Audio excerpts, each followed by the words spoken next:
अस्सलाम वालेकुम। Welcome in Warsia Urdu medium class. तो बच्चों, यहाँ पर हम नवी जमात की ये छठी गजल है जिसे मजरूर सुल्तानपुरी ने लिखी है। तो हम आज इसी के बारे में सवाल जवाब हल करेंगे और इसका एक्सप्लेनेशन भी करेंगे। इससे पहले मेरे कई वीडियोस अपलोड हैं जिसमें 10वीं जमात का इंग्लिश, उर्दू, जोग्राफिया, तारीख, सियासियात और 9वीं जमात का उर्दू, जोग्राफिया, तारीख और सियासियात और 8वीं जमात का जोग्राफिया अभी तक हमने अपलोड किया हुआ है। तो आप इससे इस्तेफादा कर सकते हैं। तो चलिए हम शुरू करते हैं यहाँ पर गजल का एक्सप्लेनेशन। तो यहाँ पर देखिए, ये गजल है छठी, मजरूर सुल्तानपुरी की लिखी हुई। तो हम इसके बारे में जानेंगे कि शायरी हमारे अंदर जीने की उमंग और आगे बढ़ने का हौसला भी पैदा करती है।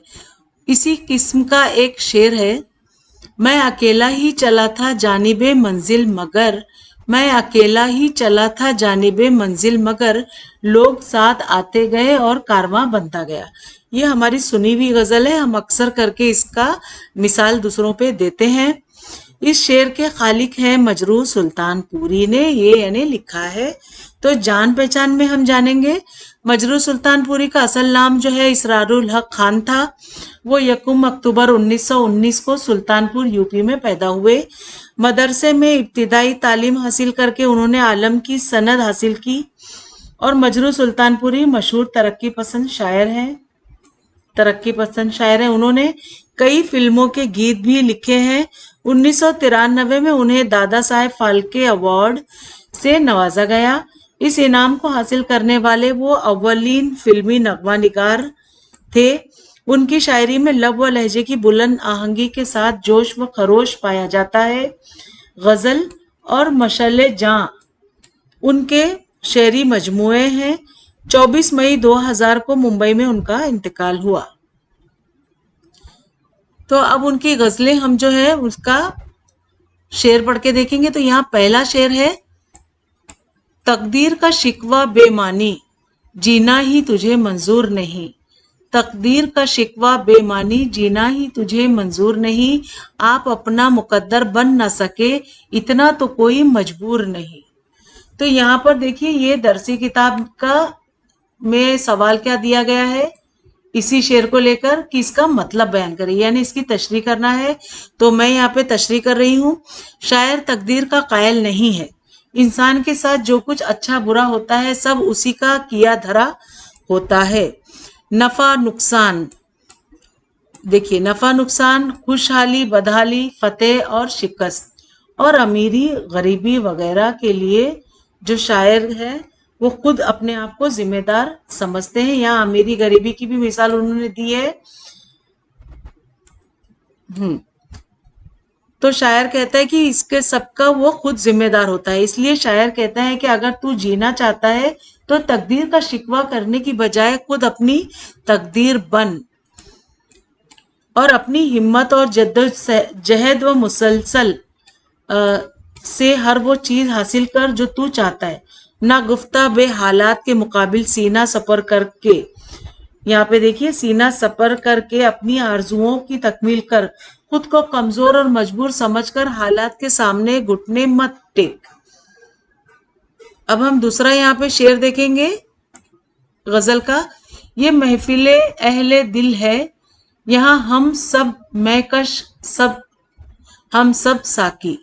ये महफिले अहले दिल है, यहाँ हम सब में मैकश हम सब साकी। तफरीक करे इंसानों में इस बज़्म का ये दस्तूर नहीं। तशरीह है, शायर कहता है कि हम अहले दिल हैं और ये दुनिया दिल वालों की है। यहाँ सब मैकश और सब साकी हैं।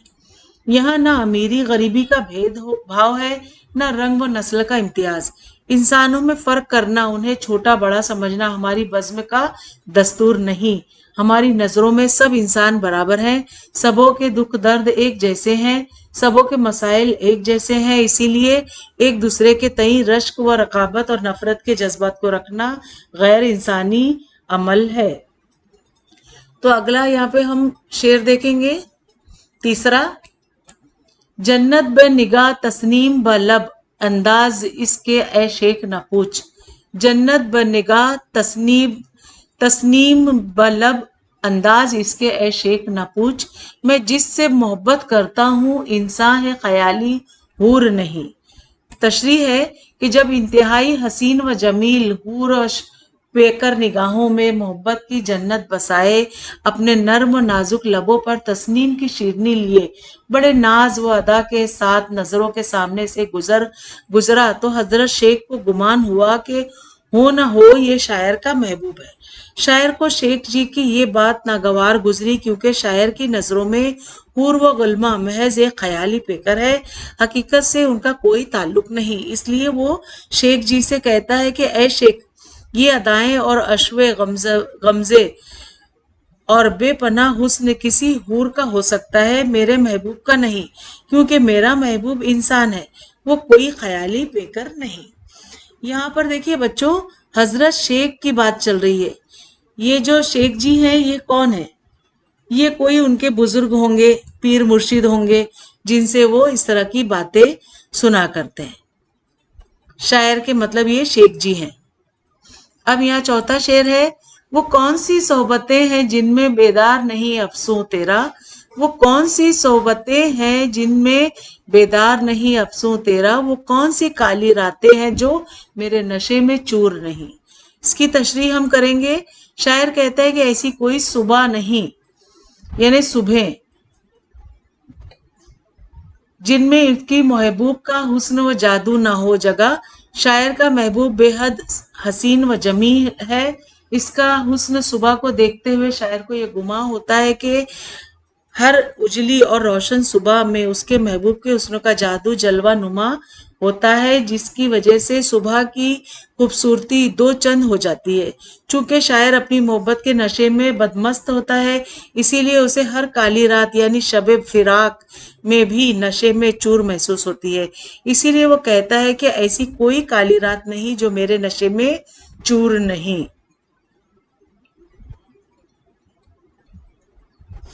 یہاں پہ بچوں یہ صبح ہیں۔ اب یہاں پہ چھٹا شعر ہے، مجروح اٹھی ہے موج صبا آثار لیے طوفانوں کے، مجروح اٹھی ہے موج صبا آثار لیے طوفانوں کے، ہر قطرہ شبنم بن جائے ایک جوئیں رواں کچھ دور نہیں۔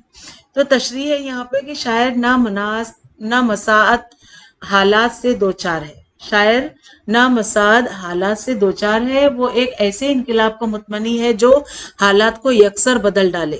وہ محسوس کرتا ہے کہ جلد یا بدیر ایسا انقلاب برپا ہوگا، اس لیے وہ خود کو مخاطب کرتے ہوئے کہتا ہے کہ مجروح فرحت بخش باد صبا نے طوفان کے تیور اختیار کر لیے ہیں، اس میں بڑی تیزی اور تندی آ گئی ہے، اور اب کچھ عجب نہیں کہ قطرہ شبنم بھی بہتے دریا کا روپ دھار لے۔ دراصل یہ شاعرانہ مبالغہ آرائی ہے، ورنہ باد صبا طوفانوں کے تیور اختیار کرتی ہے اور نہ قطرہ شبنم جوئیں رواں میں تبدیل ہو جاتا ہے۔ یہ محض شاعر کی شدت احساس کا اظہار ہے۔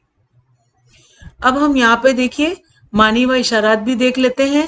جنت با نگاہ یعنی نگاہوں میں جنت، تسنیم جنت کی ایک نہر، افسوں یعنی جادو، جوئیں رواں بہتا دریا۔ یہاں پہ معنی اشارات پورے ہوئے۔ تو چلیے اب ہم یہاں پہ درسی کتاب کے سوالات شروع ہو رہے ہیں۔ نیچے دیے ہوئے لفظوں میں غیر متعلق لفظ تلاش کیجیے۔ غیر متعلق، تو پہلے میں غیر متعلق لفظ ہمیں ملے گا یہاں پر، یہ ہے، دیکھیں یہاں پہ میں نے جواب بھی دے دیے ہیں، لیکن میں یہاں پہ بھی آپ کو نشاندہی کر دیتی ہوں۔ تو پہلے میں ہمارا جو غیر متعلق لفظ ہے وہ ہے مدرسہ۔ یہ دوسری لائن میں ہم دیکھیں گے یہاں پر ہے زمزم۔ تیسری لائن میں ہمیں ملا ہے غیر متعلق لفظ صحرا، اور چوتھے میں ہے یہاں پر جامع جم۔ تو یہ چاروں یہاں پر غیر متعلق لفظ ہم نے تلاش کر لیے۔ نیچے جواب میں نے چاروں لائن سے دے بھی دیے ہیں۔ اب اگلا ہے یہاں پر دوسرا درسی کتاب کا سوال ہے کہ ذیل کی سرگرمی مکمل کیجیے۔ تو پہلا اس میں سوال ہے قطرہ شبنم اور جوئیں رواں کے فرق کو واضح کیجیے۔ तो जवाब है यहाँ कतरे शबनम और जुए रवा के फर्क को वाज़ेह करना है। तो जवाब है कतरे शबनम जामद व साकित होता है, इसमें ना रवा की हुई है और ना जोश रवानी, इसका अरसे वजूद आरजी होता है, बस वो जरा देर को आफताब की किरणें पड़ने से हीरे की तरह जगमगाता है और फिर भाप बनकर उड़ जाता है। इसके बरक्स जुए रवा जो है वो मुतहरिक होता है, इसमें रवानी होती है, इसका अरसे वजूद दराज होता है, इसमें काफी मुकदार में पानी होता है। दूसरा सवाल है यहाँ पर, गजल के हवाले से महफिल अहले दिल की खूबसूसियत बयान कीजिए। खूबसूसियत बयान करना है हमें। तो यहाँ पर देखिए जवाब है कि महफिल अहले दिल का ये दस्तूर होता है कि इसमें तमाम इंसानों को बराबर का दर्जा दिया जाता है, किसी के साथ भेदभाव नहीं किया जाता। इस बज़्म में रंग व नस्ल और दीन व मजहब की कोई तफरीक नहीं होती, ना कोई छोटा होता है और ना किसी को बड़ा समझा जाता है, ना कोई अमीर होता है और ना कोई गरीब। तमाम लोगों में एक कदर मुश्तरक होती है और वो कदर इंसानियत की होती है। अगला सवाल है यहाँ पर तीसरा, इंसान को आजाद रहने की तलकीन करने वाले शेर को नकल कीजिए। इंसान को तलकीन करने वाला, तो ये जवाब है तकदीर का शिकवा बेमानी जीना ही तुझे मंजूर नहीं, तकदीर का शिकवा बेमानी जीना ही तुझे मंजूर नहीं, आप अपना मुकद्दर बन न सके इतना तो कोई मजबूर नहीं। तो यहाँ पर ये भी हो गया। अब अगला सवाल हम देखेंगे, ये चौथा सवाल है यहाँ पर, कहता है मगर ये अज़्म जुनू सहरा है गुलिस्तां दूर नहीं, कहता है मगर ये अज़्म जुनू सहरा से गुलिस्तां दूर नहीं, इस मिसरे को नस्र में तब्दील कीजिए। इस मिसरे को हम नस्र में तब्दील कर रहे हैं, तो यह नस्र में इसको कहा जाएगा मगर ये अज़्म जुनू कहता है कि सहरा से गुलिस्तां दूर नहीं। अब अगला सवाल है यहाँ पे, गजल के हवाले से लाखों वीरानों और सहरा की मुसीबतों को खत्म करने वाले लफ्ज को लिखिए। तो जवाब है लाखों वीरानों और सहरा की मुसीबतों को खत्म करने वाला लफ्ज जो है वो अज़्म जुनू है। अब यहाँ पर हमारा अगला सवाल है यहाँ पे, ऐसा मिसरा या शेर नकल कीजिए जिसमें मुतज़ाद अल्फाज यानी अपोजिट हो इस्तेमाल किए गए हों। जवाब है वो मिसरा जिसमें मुतज़ाद अल्फाज इस्तेमाल किए गए हैं वो है, सुनते हैं कि कांटे से गुल तक है राह में लाखों वीराने। सुनते हैं कि कांटे से गुल यानी गुल और कांटे। अब अगला है यहाँ पे सवाल, गजल के रदीफ और काफिये को अलग अलग लिखिए। तो जवाब में देखिए रदीफ है नहीं और काफिये हैं मंजूर, मजबूर, दस्तूर, हूर, चूर और दूर। अब यहाँ पे सवाल है, दर्ज झेल गजल को बगौर मुताला करके नीचे दी हुई सरगर्मियां मुकम्मल कीजिए। तो यहाँ पे गजल के हवाले से मुनासिब जोड़ियां दी गई हैं। तो यहाँ पर देखिए तकदीर का शिकवा, तो इसको किया गया है मजबूर लोग करते हैं। महफिल अहले दिल, तो उसको हम मिलाएंगे यहाँ पर इंसानों में फर्क नहीं किया जाता। ये हर काली रात नशे में चूर है, हर काली रात जो है वो नशे में चूर है। तो कांटे से गुल तक का सफर जो है वो अज़्म जुनू का मुतदादी है। तो यहाँ पर इस तरह से हमने जोड़ियां लगा दी हैं और जवाब में भी आप देखेंगे कि ये सब जोड़ियां इस तरह से लगी हुई हैं सामने सामने। ये तो ये हो गया मुकम्मल। अगला है यहाँ पे सवाल, उसने मानी बताना है हमें। सुनते हैं कि कांटे से गुल तक है राह में लाखों वीराने, कहता है मगर ये अज़्म जुनू सहरा से गुलिस्तां दूर नहीं। इस शेर में मानी व मतलब का जो हुस्न पोशीदा है उसे उजागर कीजिए। तो जवाब है मुश्किलात और दुश्वारियों पर काबू पाकर जिंदगी की खुशियां हासिल करने के लिए इंसान को बड़ी हिम्मत और मुस्तकिल मिजाजी से काम लेना पड़ता है। इस बात को शायर ने बड़े दिलकश पैराए में बयान किया है। आलाम व मसायब को इसने कांटे कहा है और ऐश व आराम को गुल से ताबिर किया है। कांटे से गुल तक पहुंचने के लिए उसे लाखों वीरानों से गुजरना पड़ता है, यानी वक्त और हालात के जद में सहना पड़ता है, जदें सहना पड़ती हैं और आखिरकार वो अपने अज़म को बलबूते पर इंसान खुशियों को हासिल कर लेता है। अगला है यहाँ पे जमाल फिक्र बताना है ये शेर के। ये महफिल अहले दिल है, यहाँ हम सब महकश हम सब साकी। ये महफिल अहले दिल है, यहाँ हम सब महकश हम सब साकी। तफरीक करे इंसानों में इस बज़्म का ये दस्तूर नहीं। इस शेर में शायर ने फिक्र की जिस बुलंदी का इजहार किया है उसे बयान कीजिए। तो जवाब है कि शायर इंसानियत नवाज है, उसको नजरों में तमाम इंसान ख्वाह वो गोरे हो या काले, ख्वाह इसका ताल्लुक किसी भी मजहब या फिरके से हो, बराबर है। वो रंग व नस्ल और जात पात की बुनियाद पर इंसानों में तफरीक करने का कायल नहीं है। इसलिए वो कहता है कि ये दिल वालों की महफिल है और इस महफिल का ये दस्तूर है कि तमाम इंसानों को बराबरी का दर्जा दिया जाए, किसी तंग नजरी पर महमूल नजरिए की बुनियाद पर उसमें तफरीक न की जाए। अब यहाँ पे है कि गजल के हवाले से लाखों वीरानों और सहरा की मुसीबतों को खत्म करने वाला लफ्ज लिखिए। तो जवाब है लाखों वीरानों और सहरा को मुसीबतों को खत्म करने वाला लफ्ज जो है वो अज़्मे जुनू है। अब यहाँ पर हमारे सभी सवाल जवाब खत्म हुए।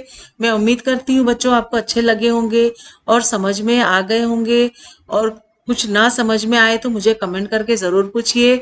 अच्छा लगे तो सब्सक्राइब करिए, लाइक करिए और अपने उर्दू मीडियम के दोस्तों में ज़रूर शेयर करो बच्चों, और लाइक ज़रूर दिया करें, इससे मुझे हौसला अफजाई मिलती है। और किसी को भी डाइजेस्ट खरीदने की ज़रूरत नहीं है, मेरे सवाल जवाब में आपको कभी डाइजेस्ट खरीदने की ज़रूरत नहीं पड़ेगी।